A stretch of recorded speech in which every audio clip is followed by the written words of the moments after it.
අද දෙන න්‍යාය පත්‍රයේ විෂයන් டிட்வா புயலை எதிர்கொள்வதற்காக முழுமையான தயார் நிலை இருக்காமை தொடர்பில் பூரணமான ஆய்வு ஒன்றை மேற்கொண்டு அதனை சமர்ப்பிப்பதற்கும் அது தொடர்பான யோசனைகளை பாராளுமன்றத்தில் முன்வைப்பதற்கும் பாராளுமன்ற விசேட தெரிவுக்குழு முன்னிலையில் முன்வைப்பதற்கு பாராளுமன்ற உறுப்பினர் கயந்த கருணாதிலகவுக்கு வாய்ப்பு கிடைக்கின்றது.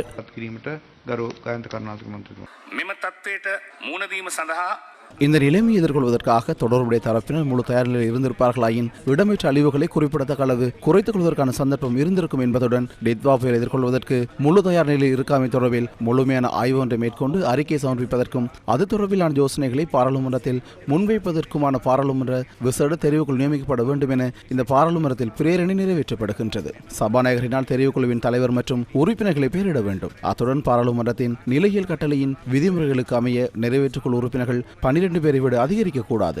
அந்த தெரிவுக்குழுவிற்கு கோரத்தை நிறைவேற்றிக் கொள்வதற்கும் அது தொடர்பிலான முழு ஆய்வு ஒன்றை மேற்கொள்வதற்கும் அத்துடன் தெரிவுக்குழுவின் தேவைக்கு ஏற்ப எந்தொருவரையும் தேர்வுக்குழுவிற்கு அழைப்பதற்கும் எந்த ஆவணமும் அறிக்கையையும் அங்கு கொண்டு வருவதற்கும் அது தொடர்பில் எந்த நபரிற்கும் அறிவுறுத்துவதற்கும் தெரிவுக்குழுவின் அறிக்கையை முதலாவது கூட்டத்திலிருந்து 3 மாதத்திற்குள் அல்லது பாராளுமன்றத்தால் முன்வைக்கப்படுகின்ற கால வரையறைக்குள் பாராளுமன்றத்திற்கு முன்வைக்க வேண்டும்.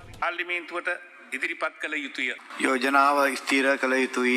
ගරු කතානායකතුමනි විපක්ෂ සංවිධායකතුමා ඉදිරිපත් කරපු යෝජනාව මම අනුමත කරනවා.